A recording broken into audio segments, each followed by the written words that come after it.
A lot of work is done. The 49ers pick Trey Lance, number 3 overall. It is finished, but the draft is not finished. Still have 2 more days, but God, that was wild. That just taking that big, deep breath right now. I just filed my big article on Trey Lance and Jimmy Garoppolo. It's going to be up on The Athletic here in a little bit. Maybe I'll talk all the way through the point that it's up so I can share the link, get everybody on board and subscribe. We also have another piece up right now looking at 49ers day 2 targets, the guys that are still on the board that the 49ers should be interested in heading into Friday. That's going to be tomorrow. So that's the next step of this draft. But first, we have to really process everything that just happened. Obviously, my prediction was Trey Lance. I was strong on that. It happened today, and it basically worked out. This is why you should watch this, because it worked out exactly as we talked about on here. Good thing I started the channel right. I don't want to take that much credit. Obviously, the 49ers kept it very close to the vest. They kept it in between Kyle Shanahan and John Lynch, but I thought that was one of the key factoids that I reported throughout this whole thing, is that it was only known between Kyle Shanahan and John Lynch. And by extension, if we just use logic, if we realize that only Kyle Shanahan and John Lynch knew this pick, that meant that all of those media reports were on much flimsier ground than a lot of people were assuming. So all you had to do was put 2 and 2 together. And if you did the reporting and realized, talking to the 49ers staff, talking to people in the building, that they didn't know who Kyle Shanahan and John Lynch were going to pick, then you knew that the media didn't know either. And when the media didn't know, then you knew that the Mac Jones stuff was just all on thin ice. It was never going to be Mac Jones. This wasn't a 49ers pivot a few days away from the pick kind of thing because they're afraid of media or fan reaction. No, this was Trey Lance as the favorite from the very beginning, and especially since March 26th when they made the trade. This was Trey Lance and Justin Fields. I mean, those were the 2 finalists in this race. Obviously, Kyle Shanahan traded up from number 12 to number 3 to attain a potentially transcendent talent. And then it became clear over time, and we learned that now, straight, from the horse's mouth, when Kyle Shanahan and John Lynch said that, became clear over time that Trey Lance was the prospect that they saw as the potential transcendent talent at the next level. So that's how the whole process worked. This goes back to Mike Shanahan and his prototypical quarterbacks, Steve Young and John Elway. The prototypical Shanahan quarterback is not Kirk Cousins. It's not C.J. Beathard. It's not even Jimmy Garoppolo, obviously. Jimmy Garoppolo fell into their laps in that trade from New England. I think they like Jimmy Garoppolo. We'll talk about that in a bit. I think they're planning to keep Jimmy Garoppolo aboard. But the prototypical Shanahan quarterback goes back to Steve Young. Mike Shanahan was the 49ers offensive coordinator from 92 to 94. And then the John Elway, who won 2 Super Bowls under Mike Shanahan with the Denver Broncos after Mike left from the 49ers to Denver and was the head coach there. Hands down, those are your prototypes. I mean, and the point is that it's hard to attain Hall of Fame level prototypical quarterback play. It's hard to find a guy who's simultaneously an excellent pocket passer, who can distribute the football from the pocket, who can work the nuances of the pocket, and who can also run. You don't normally find that package in the same player. And Shanahan has always prioritized the play from the pocket over the running ability, right? So he wants the guy that's good from the pocket. And since that doesn't almost never overlaps with the ability to, run at plus speed and run really well, because that kind of player is rare, that's why we haven't seen him draft that kind of player or work with that kind of player, because it's not easy to get in a position to take that kind of player. Now, a lot of people will point to 2017 with Mahomes and Deshaun Watson. I get it, yes, but the 49ers were at a different stage of their development back then, and they decided that they wanted a veteran quarterback a year later. So water under the bridge. They didn't take a quarterback then. Now that Jimmy Garoppolo has gone through injury issues and they had to insulate the quarterback room, they've had another chance now. They spent a huge amount of draft capital to move up from number 12 to number 3. And what that told us This whole time, what that told us is that they were looking for that transcendent Shanahan prototype. They are looking for the next Steve Young and the next John Elway. Am I saying that Trey Lance is going to become a Hall of Famer? No, I'm not. But when you spend as much draft capital as the 49ers did, and Trey Lance has cost them now 3 first-round draft picks, this year's, next year's, and the year after that, and the 2022 third-round draft pick, you're gambling that the ceiling is going to be a transcendent talent, that it could be somebody who brings you multiple championships. That's how big and aggressive this move was, and that's how much they believe in Trey Lance, because he did bring that full package. And I think that, the return that they would need for that kind of an investment, the 49ers, needed either a Zach Wilson, who wasn't going to be available, a Trey Lance, or a Justin Fields. Those were the candidates. That's how it worked out on the draft board. And Lance ended up being their guy for the reasons that we've talked about a lot. I know those of you who read my articles probably saw the reasons the 49ers picked him, and they ultimately went with that because he combined that athleticism, but most importantly, he combined it with the ability to win from the pocket, command from the line of scrimmage in a Shanahan-type system. So that's what happened today. And boy, it was a tiring month plus 5 weeks, but I'm sure happy that it's over. Let me look through some of these questions here, and let's just talk some football here for a while. Not as many of you as early today. I'm guessing a lot of people went to sleep after that first round of the draft. What was the main reason that I consistently predicted it would be Lance? The main reason I consistently predicted it would be Lance was because the people that I talked to and the explanations I got from them regarding the responsibilities that Trey Lance had at the line of scrimmage in North Dakota State's offense.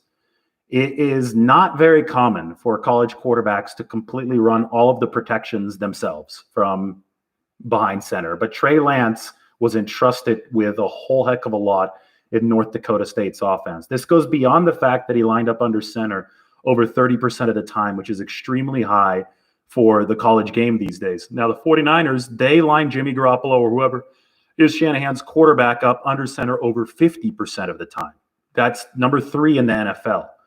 In college, you don't see the under center game nearly as often, and there's a whole lot of nuance and footwork and command of the line of scrimmage that goes with lining up under center that ends up being a problem for a lot of college quarterbacks trying to make the transition from that game to the pros. You looked at a quarterback like Mac Jones. He was under center only 1% of the time in Alabama. So everybody was talking about how Mac Jones was a perfect fit in the 49ers offense. Didn't make any sense. He wasn't a perfect fit in the 49ers offense. Mac Jones, the 49ers could not make an under center projection on Mac Jones. It would be a purely hypothetical projection. With Trey Lance, since they had at least 100 under center snaps, even in a short amount of time in his college career, they were able to make that projection, and they were able to see that he had those play action and pre-snap protection responsibilities that might translate to the NFL game. That's why I was adamant on Lance throughout this whole time. Logic, connecting those dots, pointed to Trey Lance. And then the smoke screen, I thought, was very apparent when you watched the 49ers press conference on Monday. I sniffed something up with that press conference. Again, Kyle Shanahan is never going to join a call late just to tip his pick. And people acted like he was tipping his pick. He wasn't tipping his pick. He just joined the call to talk football. So we can't read too far into things, and we can't zoom too far into things. We have to zoom out. And I think if we zoom out, it was pointing to Trey Lance or Justin Fields the whole way. And if you looked at the film and you talked to people who know the film and know the nuances of football, it was pointing to Trey Lance. And that was why I predicted Trey Lance. Let's see some more questions here. That's why I think it was Trey Lance. Those are most of the questions. Did the 49ers go cornerback in round 2? Quite possibly. To be honest, I'm a little bit behind on all the draft happenings right now. We posted an article about who is still remaining. I know that I saw Caleb Farley from Virginia Tech went late in the first round. That was a player who might fit the 49ers, but he did recently come off of back surgery. So I know people might be afraid to pick him. I'm thinking about the talent in this year's draft class and where the 49ers have needs. And, this is going to seem crazy, but they still have a need on the defensive line. I think they still need one big rotational defensive end. Obviously, they do need more bodies in the secondary. So one of those two positions on defense is, I think, what they'll address in round 2. But you can't forget that they also have needs along the offensive line, especially long-term at center, potentially with somebody to succeed Alex Mack, but then take over at guard in the interim because they have a hole at guard. They just need depth along the offensive line. So those are 3 really pronounced needs that the 49ers could use. You can't say premium player anymore because we're not in the first round, but they could use a very good prospect there, and they're going to have to decide, how to utilize that first round pick or that second round pick at number 43, because that's relatively high up in the second round. And, whoever they pick for whichever position group they use this, that's going to be a player that can plug in, I think, and contribute right away, but also solve longer term depth issues. And with the amount of 1-year contracts that this team signed during free agency, they really need to find quality rookies here in rounds 2 and 3 that fill these holes for 3 or 4 years to come. Because especially next year, the cap is going to be an issue still for the 49ers. We don't expect the salary cap to really explode until about 2 years from now. So they need to bridge the gap. And next year, with so many holes along the secondary, with such a thin offensive line, the 49ers offensive line is uncomfortably thin right now. And they have just invested massive amount into a new quarterback, and they're still investing a ton, $26 million worth, into Jimmy Garoppolo. So the 49ers quarterback position is more invested into it than any other QB room in the league right now. And that offensive line is still looking a little flimsy, a little thin to me. I know that they had the big night with Alex Mack and Trent Williams, and that was a good first step, but they're going to need to invest more in that offensive line. So don't be surprised if the second round pick goes and is related to the quarterback investment, right?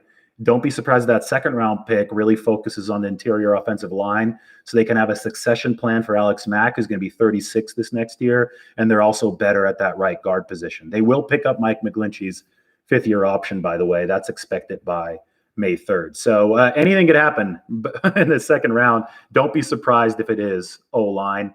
Cornerback and defensive line also remain needs. It's a good thing the 49ers have 8 total draft picks remaining right now. They just used their first of 9 on Trey Lance. Many more questions. Let's see. Yeah, Nate Thomas here is asking about Elijah Molden or a boundary cornerback with a second round pick. This might be an unpopular opinion, but I think that the 49ers value nickelback more. I think that they found a market inefficiency there. And, one could argue, oh, well, fine, why don't they just draft a nickelback later? But if you could find a player like Elijah Molden who has the adaptability to play at safety and I think in a pinch on the outside, I think you've got to go out and get him, because if you talk to anybody involved with the 49ers defense, they very quickly credit K'Wan Williams for being the most important part of that secondary. Because on the outside, especially when you have Nick Bosa and another good edge rusher coming roaring around the edge, those outside cornerbacks, yeah, it helps when they're good, but their job gets a lot easier when the pass rush is really good. Now, the nickelback is often part of the pass rush, and he also is the one that negates the quick throws to the slot that offenses are going to try all the time if your pass rush is dominant, because the quarterback doesn't have time to throw outside the numbers. The quarterback doesn't have time to throw it way down the field. The quarterback is going to go quick with these throws, and therefore your slot corner has to be really good against the slot receiver, and your slot corner is also going to be really disruptive and throw the defense and throw the offense off a beat if he's a good blitzer, if he's a shark like K'Wan Williams. Now, K'Wan Williams is 30 years old now, right? So this is his age 30 season, and the 49ers, I think, need a longer-term replacement for that position. So if you draft Elijah Molden out of Washington, who projects as a slot cornerback but with versatility, you immediately start sprucing up the defensive backfield depth while also having a succession plan for a position that's as important as that nickel box spot for K'Wan Williams. So if I'm running the team, I pick Trey Lance. They did, so that's good. But if I'm running a team, I also draft Elijah Molden. We'll see if I'm right about that tomorrow.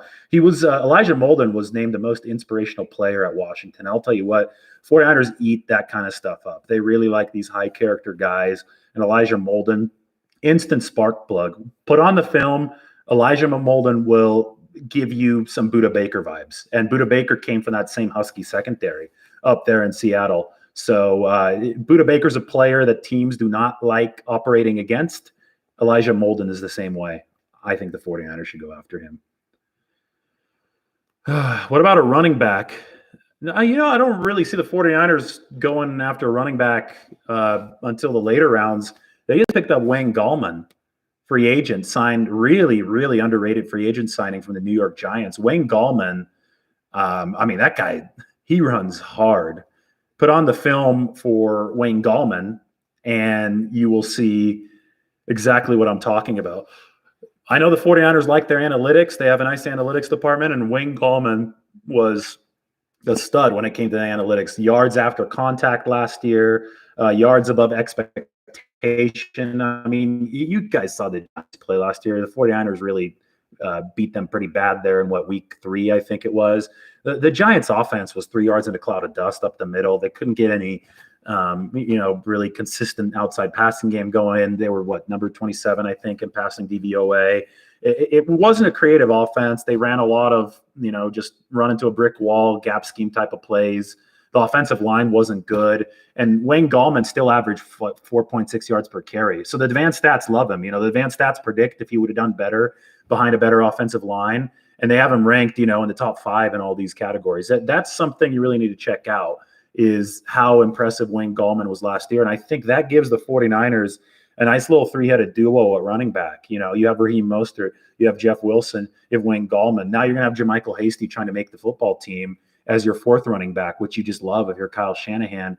And that tells me that it's not a priority to draft a running back. It is, I think, still necessary to sign a guy, or maybe, draft a guy that you really like in the later rounds, maybe somebody with some inside-out versatility that can line up and catch some passes too. So, Chuba Hubbard is obviously on the list of running backs. Demetric Felton, who's a slot receiver now, he played running back at UCLA. So the 49ers pick up Felton in the 5th round. That can double as running back depth. I think now Gallman was such a good signing for the 49ers because it opens up the door to do so many different things, in the backfield. So you have Gallman in there. You have Wilson in there. You have Mostert in there. Then your 4th running back can be one of these projects who's just trying to play slot receiver but can line up in the backfield. Or if they go and get Amari Rodgers out of Clemson, he could line up in the backfield. If slot receiver's really high on their list of priorities in the draft, if they really want to get a more premium guy there, go out and get Amari Rodgers from Clemson, and then he could be your 4th running back. You see the beauty of this positionless offense as it's starting to work. That's what Jalen Hurd was supposed to be and might still be. I don't want to rule him out. But Jalen Hurd was a SEC power back at Tennessee before he became a Big 12 receiver at Baylor. So he could do both. That's the Shanahan dream, right? So they want something like that. They do need somebody who could return kicks. What I just answered that. With the remaining picks, what would I address? I would address offensive line, especially depth on the interior, and maybe some instant plug and play ability for the guard position over on the right side. Defensive backfield, I would start at that slot corner position with a player like Elijah Molden, who's adaptable, who can move out to the outside in a pinch. I think slot receiver is extremely important, and I think they need one more quality defensive lineman because they didn't ever re-sign Ronald Blair. I don't think that they liked where he was at physically coming off the ACL and some complications. So you have really 4 pronounced needs on this team. They might also want to stash some future linebacker depth in there. If you take a look at my depth chart, it's a little thin. And, right now I want to share one of our athletic articles so you guys have that because I just posted this recently. Let me get it for you right here. So go into the chat section. I'm serious. You would have known the 49ers were taking Trey Lance if you would have been subscribed to the article. I know that people that are athletic subscribers will vouch for that. They have been saying that on Twitter today. So if you're not a subscriber yet, then you should get on board because that article that I just put in the chat, linked there, is a list of players the 49ers are going to be interested in that you should look out for starting tomorrow. I think it's going to be really helpful for your draft feeling. So subscribe through there. I think there's a free trial. And then in a little bit, we're going to have a big piece on Trey Lance and Jimmy Garoppolo that I wrote today that I'm excited about because that is the next topic that I want to talk about. Jimmy Garoppolo is going to be on this football team if Kyle Shanahan proceeds according to his current plan. There is and has been a lot of smoke, but I hope that you all realize after what happened this week that smoke is just smoke, and people will take stuff out of context and people will misinterpret stuff to fit the reality that they want and not the reality that actually exists. The reality that actually exists surrounding Jimmy Garoppolo is that Kyle Shanahan and John Lynch want him to be the 49ers starting quarterback in 2021. Are they completely firmly married to that? No, they're not completely firmly married to that, but it doesn't have to be one thing or the other.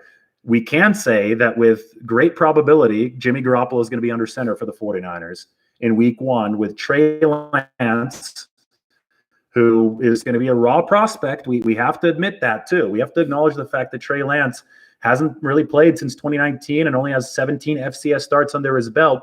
Trey Lance is going to be competing and learning from Jimmy Garoppolo. But Kyle Shanahan unequivocally today said that the 49ers would be in trouble if they didn't have Jimmy Garoppolo. Kyle Shanahan, unlike Twitter, unlike a lot of the internet, understands that this is not a game of Madden, that you don't just pick a guy and plug and play him on rookie mode and all of a sudden your offense is 100 times better. The NFL is intricate, it's complicated to learn, and it's very difficult to translate college success into pro success. And in the case of Trey Lance, a guy moving from the FCS, which didn't even have a fall season this past year, straight to the NFL, that's even harder. So Kyle Shanahan understands the luxury of having a good veteran quarterback, a good veteran starting quarterback, and that's what Jimmy Garoppolo projects to be for the 2021 49ers. There was no ambivalence in Kyle Shanahan's voice or his words today, and there's no debate. Kyle Shanahan is not having these same stupid discussions that we have on Twitter about whether Jimmy Garoppolo is good or not, or about whether he misses too many reads or overthrows too many guys. Jimmy Garoppolo is a good quarterback. Kyle Shanahan firmly believes that Jimmy Garoppolo is a good quarterback. That is indisputable. And a lot of people think that it somehow is disputable. It's not. You look at the numbers, you look at the performance, you look at the film. Jimmy Garoppolo is not just a guy. He's a good quarterback. Now, the 49ers are concerned about the fact that he's been unavailable due to injuries. That is the main reason why they made this move. If Jimmy Garoppolo doesn't get hurt in 2020, I don't think they're trading up to number 3 to pick a quarterback. But what Kyle Shanahan saw was an opportunity to solve both the Garoppolo injury issue, which is obviously a short-term issue, right? He didn't want another season to go off the rails because he had to play Nick Mullins, and his long-term quarterback issue by grabbing a player who fit his prototype. That's the Elway Young prototype, a player who can throw, a player who can run. That's Trey Lance. He is a long-term answer for the 49ers. Now, obviously, if Jimmy Garoppolo starts the 2021 season, tears it up, wins the MVP, 49ers go to the Super Bowl, they have a debate on their hands. But that's a good problem to have. As of right now, the 49ers don't mind. They're going to try to get to that problem. Kyle Shanahan would be a very happy man if he has a huge quarterback controversy on his hands come 2022. But for now, he's going to very happily let Jimmy Garoppolo stay on this roster unless he's blown away by a trade offer, right? That's always possible. There are never any absolutes, as we know from this whole week. But he's going to let this thing ride out. And he knows that as of today, and he doesn't know because the offseason program may be really compromised by the downstream effects of this pandemic and all this and all that. He knows that Jimmy Garoppolo is most likely his best option heading into 2021. End of story. I mean, those arguments were nonsensical to begin with. You don't just ship this guy out for no reason, expect the rookie to step in and light it up day one. It just does not work that way in the real life NFL. And the 49ers are operating like that. They're going to have to really be blown away in a way that can improve their football team now in order to move off of Jimmy Garoppolo. Do I see Lance as Kaepernick 2.0? No, I don't see Lance at all as Kaepernick 2.0. I've seen this a lot, and it doesn't really make sense to me. I guess people like to make the comparison because Trey Lance is big and fast, just like Colin Kaepernick. But the similarities to me end there. Colin Kaepernick ran the pistol at Nevada in college when he was coming out, and the 49ers made him a second-round pick. Trey Lance is running a true pro-style under center offense, where he's under center a third of the time, which is extremely high for the college game these days. He's operating that pro style at North Dakota State. So the similarities between Colin Kaepernick and Trey Lance to me end at the fact that they're both fast and buff. I mean, yeah. So okay, well that's a similarity, I guess, because not every quarterback is big, fast, and strong. Although Kaepernick was way skinnier when he came out of Nevada. He put on some weight later on when he was a 49ers. Trey Lance is a truck already. This guy runs like a fullback when it comes to inviting contact. But the background in offenses, I mean, guys, usage is so important. I was trying to yell this throughout the whole month, how important usage was. And Trey Lance was used in NFL style at North Dakota State. That's why I thought he was going to be the pick the whole time. Mac Jones was not used in NFL style at Alabama. You know, everybody, oh, Mac Jones, 49ers system. He wasn't running the 49ers system. He was running RPOs 52% of the time out of the shotgun, throwing to receivers who were 10 times better than the defensive backs covering them in Alabama. There was no system match for Mac Jones to the 49ers. The system match was Trey Lance running from under center, running the pro-style offense at North Dakota State. And this, the reason that Kaepernick was a raw prospect when he came out of Nevada was because he's running Chris Alt's system for the Wolfpack up there in Reno. He was running the pistol the whole time. So the 49ers, obviously, that was back when they had Alex Smith and Harbaugh. They had to work Kaepernick into the mix. It took the whole 2011 season, and then he took over about midway through 2012, right? And, had to refine his pocket skills. In the case of Trey Lance, he might be a little bit further along than Colin Kaepernick. He should be based on what he ran in college. So it's going to be really interesting to see what his developmental timeline heading into the NFL is. Yeah, Lance's throwing mechanics are much better than Kaepernick's. There really is no comparison beyond athleticism, in my opinion. I think Lance is more polished now. You know who Lance is also more polished than? It's a very legitimate comparison. Josh Allen, the Bills quarterback, who also came from a small school, came from Wyoming, was also considered extremely raw when he came out of college, and obviously took him a couple years to emerge into a star up in Buffalo. That comparison is going to follow Trey Lance around, and it's good. It's going to follow him around because that's a good comparison, right? You want to be like Josh Allen and, be a strong-bodied kid, by the way, Josh Allen's from near where I grew up. So I have an affinity for him, but you want to follow that path and develop into an NFL star, even though some people might have doubted you in college. But let me tell you what, I think Trey Lance is ahead of where Josh Allen was. Josh Allen was like a 50%, 49% completion rate guy in college. And it took him 2-3 years to really find his stride in the NFL. As much as people like to diss Trey Lance and say that he wasn't as accurate in college as Justin Fields and Mac Jones, he was still an accurate quarterback. He's still 65, 66% passer, right? So he's still accurate. I'll be honest, I thought that Justin Fields and Mac Jones were really damn accurate in college. Really impressive quarterbacks in college. I like the film for both of those guys. I obviously didn't think the 49ers were going to pick Mac Jones, but I like the film. I like the fit with the Patriots. And I will acknowledge that Trey Lance was not as accurate as him in college. But that's why we say in college, it's a projection, right? Kyle Shanahan is projecting who's going to be the most accurate, who's going to make the best decisions at the pro level. And he decided that that is going to be the case for Trey Lance. He thinks that Trey Lance is going to be the guy that does that for the 49ers. So when we look at it from that perspective, I think that Trey Lance is further along than Josh Allen. How much further along? I don't know. Maybe, it took Josh Allen until his third season to become a star. Maybe it will take Trey Lance 2 seasons to become a star, and maybe he won't become a star, but assuming he follows that developmental route, that's why Jimmy Garoppolo is on this roster. Because it's not going to be an instantaneous thing. That's the one thing. It just will not be an instantaneous thing. And that's what Kyle Shanahan is cautioning against. And that's why they like Jimmy Garoppolo on the team right now. You say they won't carry Jimmy Garoppolo his current number. They can fit Jimmy Garoppolo to his current number. if you look at the finances, the 49ers have bent over backwards to sign a free agent class at such a low price that they can fit Jimmy Garoppolo's $26 million cap hit. So, I mean, maybe if nobody else in the league wants to sign Garoppolo, when push comes to shove, the 49ers can force him to take a pay cut. I don't see him doing that. They signed him to a contract. I think they're going to either honor that contract or they're going to ship him off somewhere else, and that other place can honor his contract.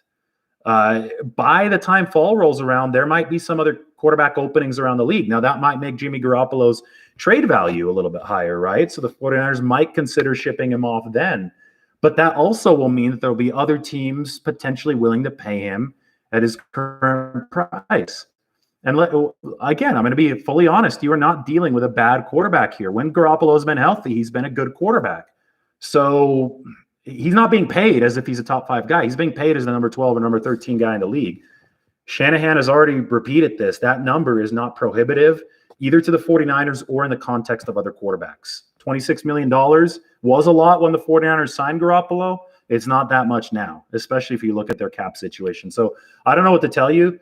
Maybe they find a way to finagle a pay cut out of him, or I just think that it's too complicated to project that right now because we don't know what the market's going to evolve into. I can tell you that the Chicago Bears drafted Justin Fields and the New England Patriots drafted Mac Jones. And guess what? The Chicago Bears and the New England Patriots are two of the teams that were prospective suitors for Jimmy Garoppolo. But now, very ironically, because they have Justin Fields and Mac Jones respectively, they're no longer prospective suitors for Jimmy Garoppolo. So this all worked the opposite of what a lot of people thought would, be the case. Justin Fields and Mac Jones technically made it more likely that the 49ers would keep Jimmy Garoppolo because Chicago and New England are no longer landing spots. I mean, now we look into the future. Maybe Washington ends up a landing spot. Maybe Green Bay gets rid of Aaron Rodgers. I really don't know what might happen moving into the future. So maybe some other openings might materialize. I guess the Packers already have Jordan Love. So that's why I think Kyle Shanahan said that he'll just play the quarterback position by feel. But when push comes to shove, you have to acknowledge that in all likelihood, Jimmy Garoppolo is going to be a 49er. I mean, you just have to look at the reality of this and how this is shaking out. And as Kyle Shanahan said, he wants that to be the case. He likes the deep quarterback room. They came into this offseason looking to deepen the quarterback room, and they have now done that. They have Jimmy Garoppolo and Trey Lance. Mission accomplished. Now you go on and try to fix other positions. That's the end of the story to me.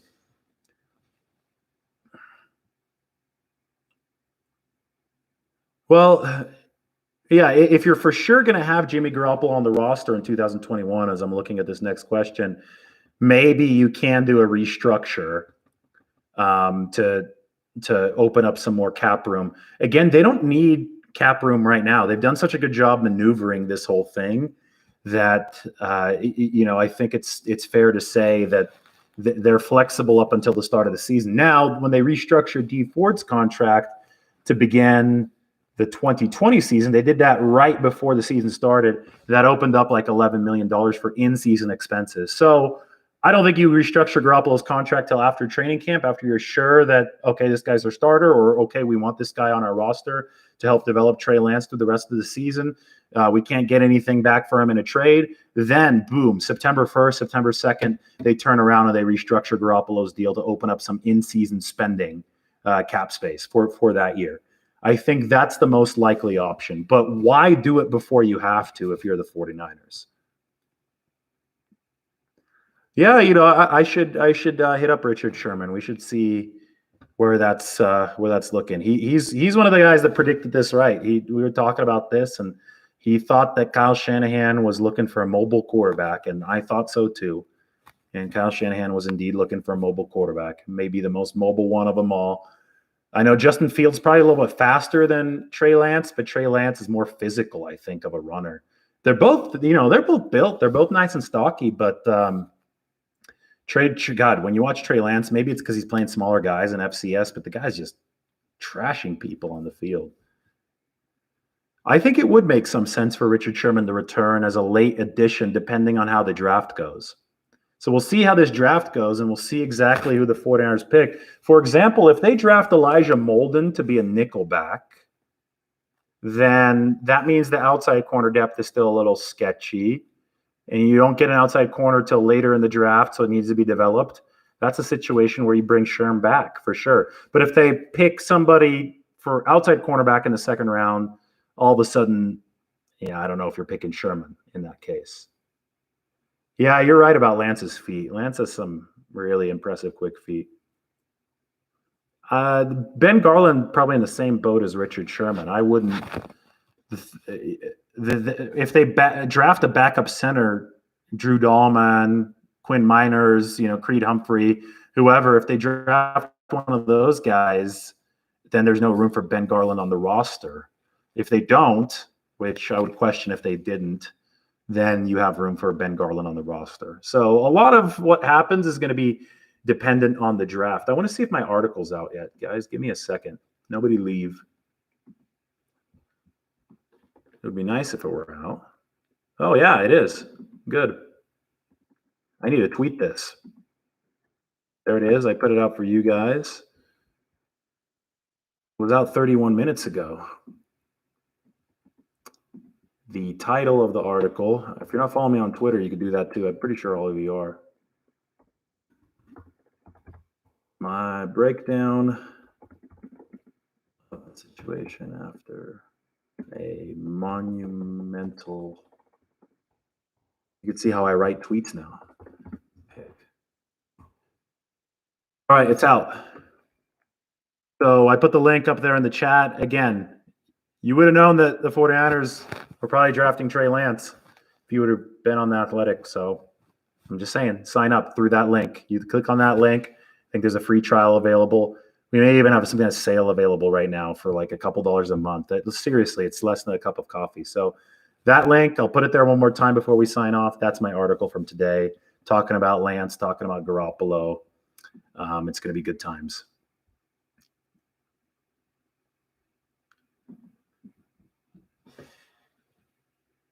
Focus turns to the Warner extension after the draft. Yes, after June 1st. Fred Warner's extension will happen after June 1st, in my opinion, looking at the financials. After June 1st, some more money frees up for the 49ers because Weston Richburg's going to retire after June 1st. Anything that happens after June 1st, you can delay dead money hits on the salary cap until 2022. So that means that the 49ers are still waiting for Weston Richburg to officially retire because it's financially beneficial for them. But that also means that they're tied up to do some bigger business, maybe like Fred Warner's extension for the time being. So I'd expect that to happen after June 1st. Thanks for all the nice words about the Athletic. So, God, let's just say I just want to sit back and really appreciate how wild it was this last month, and it just feels so good. I feel so like a burden lifted off my shoulders now that the pick is actually in, and we don't have to talk about all this speculation anymore. Now we just get to do the fun part of the draft. I felt that the anxiety leading up to the pick that I felt from the fans and from Twitter wasn't even fun anymore, right? It was just felt like the most tense fourth down or the most tense championship game-winning field goal there was. Just wanted to puke, just you could feel that uncomfortable energy. So I'm happy that it's over. I'm happy that the 49ers made their pick. Some people might not agree with it. I think that, another great twist of this is that so many people were fooled by the smokescreen, which is crazy to me on Monday, that they just got so preemptively mad that they thought the 49ers were going to pick Mac Jones. And they were so full of this hatred of the potential Mac Jones pick that now all of a sudden Trey Lance is seen as this savior that everybody loves. So it kind of rolled out the red carpet for Trey Lance in a way, right? If Trey Lance had been the known pick the whole time, I don't think he'd be getting this hero's welcome that he's getting now that Mac Jones took a lot of that villain role for him. And now Mac Jones is with the Patriots, so I'm sure they're going to love him. So It all worked out for all the players involved, but boy, that smokescreen was that smokescreen was something else.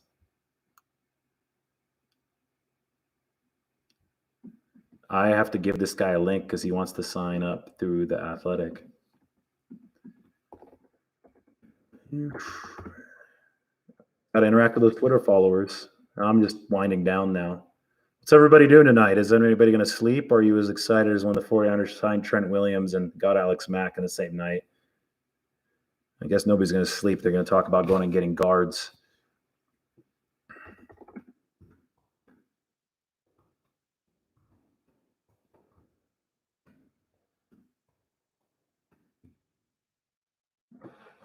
Put that link down here one more time. That's the one you could sign up through.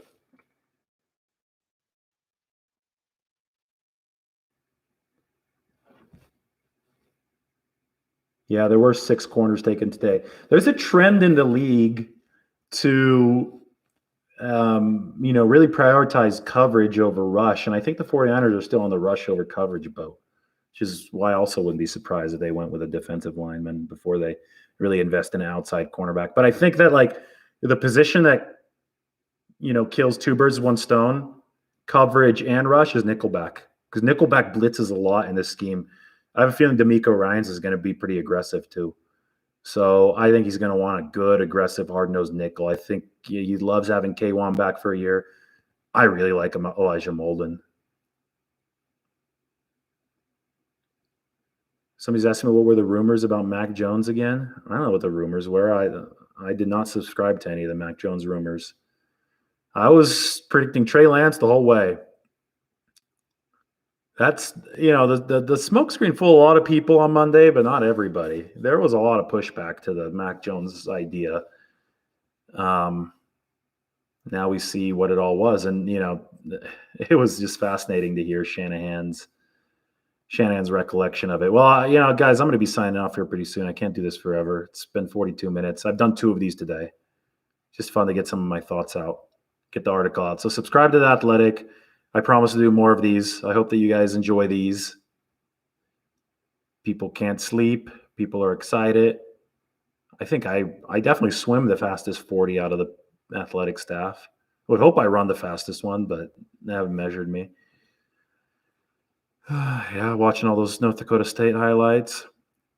Yeah, I didn't think the 49ers were going to trade for a running back after Wayne Gallman signed with them.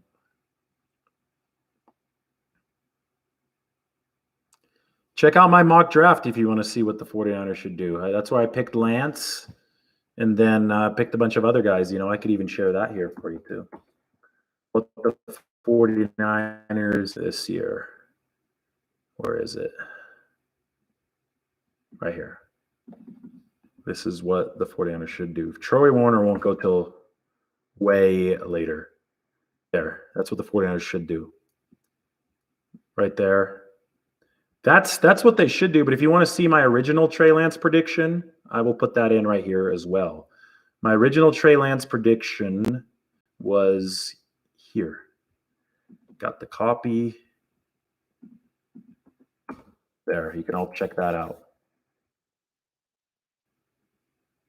Could have won a lot of money betting on Trey Lance, I'm telling you. No, it was between Fields and Lance. I don't think Fields was a bad bet. The Fields was funny because I thought he was eliminated awfully quickly on Sunday night, but it's because they had already made their decision on North Dakota State. I do know that Fields was definitely a prospect they were considering. Yeah, I'll keep on doing these. Yeah, definitely still under 25 for 50 free. Do that in my sleep, I hope. We'll see. I'm doing open water swimming now, though, so. Well, thanks everybody for joining. Trey Lance is the pick. This was fun. We did a full 45 minutes. One more time. This is the piece. This is the Garoppolo Trey Lance piece right there. It's the last link. Sign up to The Athletic. It's less than a cup of coffee a month. Appreciate all your support. And if you support me there, I could keep on coming on here, and we'll have a good rest of the draft. So talk to everybody tomorrow. All right. Good night.